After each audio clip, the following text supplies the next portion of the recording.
पाणी किती खोल या नाटकाचे सादरीकरण करत आहोत. कडबा जंगलात उभी आहे. त्याचा नातू रेडकू तिच्या आजूबाजूला खेळत आहे. आता मी खरंच म्हातारी झाले. हा कडबा काही चाववेना. मला रेडकाला शाप मारते. अरे बाळा, माझे काम करशील? हो, सांग ना. ही कडब्याची बेंडी तेवढी नदी पलीकडच्या कडब्या कुट्टीवरून कापून घेऊन ये, म्हणजे मला नीट कडबा चावता येईल. दे मला पेंडी बांधून एक रिकामा पोत सुद्धा दे कुट्टीला. आता कापून घेऊन येतो तुझ्यासाठी कडबा.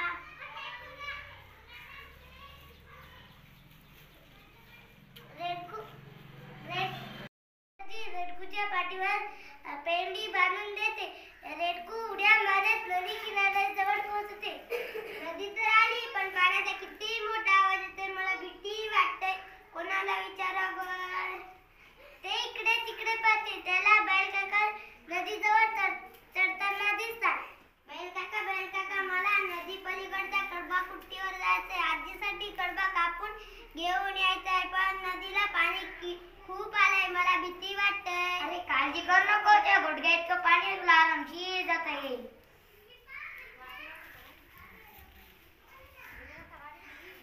नदीजवळ परत येते. रेडकू नदीत पाय टाकला तेवढ्यात झाडावरची खारुताई हाक मारते. अरे वेड्या, इकडे नदीला पाणी जास्तच आले. वाहून जाशील. मागे फिर. खारुताई, पाणी जास्त नाही असे मला बैलकाका म्हणाले. ते मी आरामशीर जाऊ शकेन. नदीला घबरून जाते. विचारत पडते. घरी यायला परत घरी आलेले पाहून मैसाची विचारते.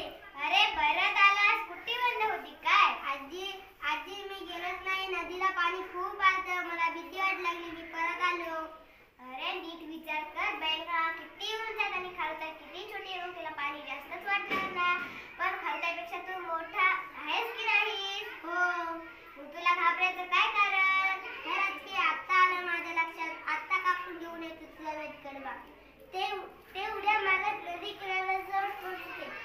खरंच की आणि काहीच नाही. माझ्या गुडघ्याचे थोडं वर आहे. मी आरामशीर नदी पार करू शकेन. नदी पार करते. आनंदाने आजीसाठी कडबा आणायला निघते.